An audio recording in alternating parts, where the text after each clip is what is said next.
The day I was recording this was November 8th, the day of the US election. And by the time I finish this video, it's gonna be either President Trump or President Clinton. And speaking about US presidents, let's talk about the first 3 US presidents.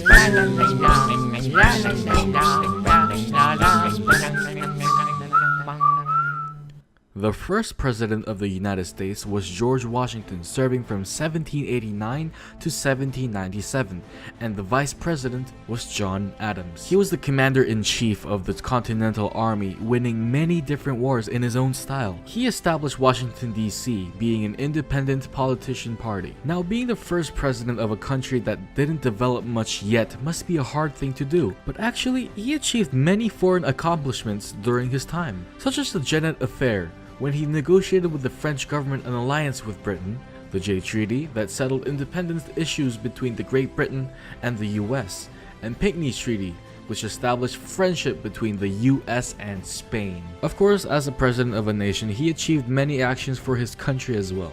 The Judiciary Act that established the federal judiciary of the US Supreme Court, Treaty of Greenville, which was used to negotiate with the Native Americans, and his final farewell address, his public performance that portrayed core beliefs that would guide the nation to be a better country. But since he was a human being, he also made some mistakes too. The proclamation of neutrality led to the separation of political parties. His actions of trying to pay off national debts led to an entire organized rebellion formed by an outbreak of farmers, and last but not least, never dealt with slavery or even tried to abolish it in any way. John Adams was the second president, serving from 1797 to 1801, and the vice president was Thomas Jefferson. He was a member of the Federalist Party, a Harvard-educated lawyer. Unlike George Washington, he did have some trouble with international relationships. France was once mad that the US and England reached the Jay Treaty, so the French leaders ordered the seizure of American merchant ships. This was a big deal to American farmers because they highly depended their income on foreign trade. Because of this resulted in an undeclared war known as the Quasi-Naval War. The American government referred to the Frenchmen as XYZ. This event is known as the XYZ Affair. Okay, so he had trouble with foreign relationships. He must have done a great job for his own country, right? Well, the Judiciary Act of 1801 reorganized the federal courts and established the first circuit judgeships in the country, reducing the number of Supreme Court justices from 6 to 5, and it created new court-related offices. But here's the biggest mistake he has ever made: the Alien and Sedition Acts. He increased the time for immigrants in the US to become citizens from 5 years to 14 years. He authorized president to imprison or deport people from a hostile nation during times of war, and permitted prosecution of people who said or wrote anything harmful about the president or government. Now Thomas Jefferson, the third president of the United States, serving from 1801 to 1809. Strangely though, he had 2 vice presidents, Aaron Burr and George Clinton. One of the most popular foreign treaties from him was the Louisiana Purchase Treaty, buying more than 828,000 square miles west of the Mississippi for $15 million, making the US double in size. After purchasing a great amount of land from France, he sent his personal secretary Meriwether Lewis and William Clark to explore the new land and land west of the Great Rock Mountains, known as the Lewis and Clark Expedition. He was also a president that recognized slavery as a problem in the US and took action to prohibit importation of slaves.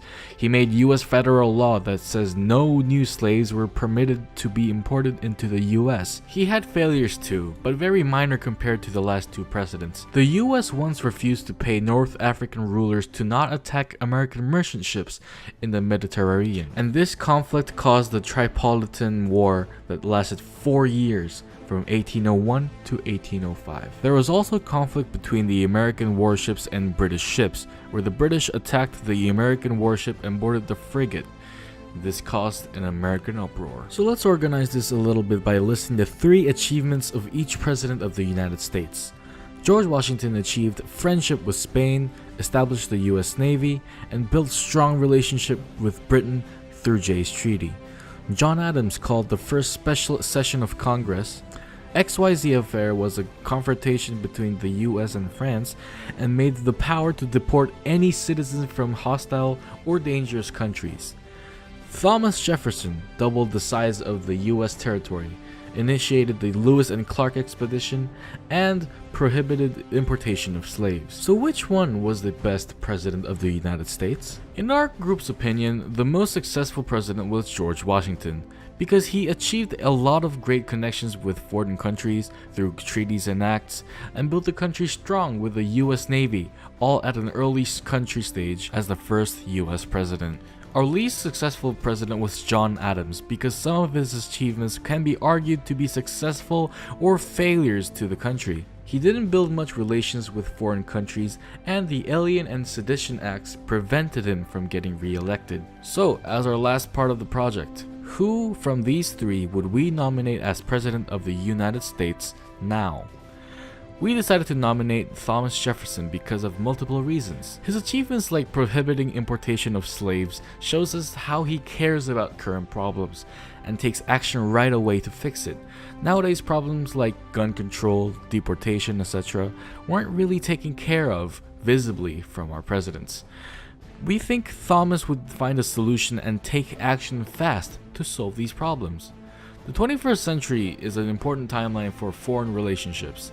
Thomas Jefferson had a lot of experience improving foreign relationships through treaties and acts, like the Louisiana Purchase and the First Embargo Act. Education spending is stagnant, especially in our improving economy. Jefferson advocated for free public education and has experience with economic issues, so we thought he would be the right person to choose from.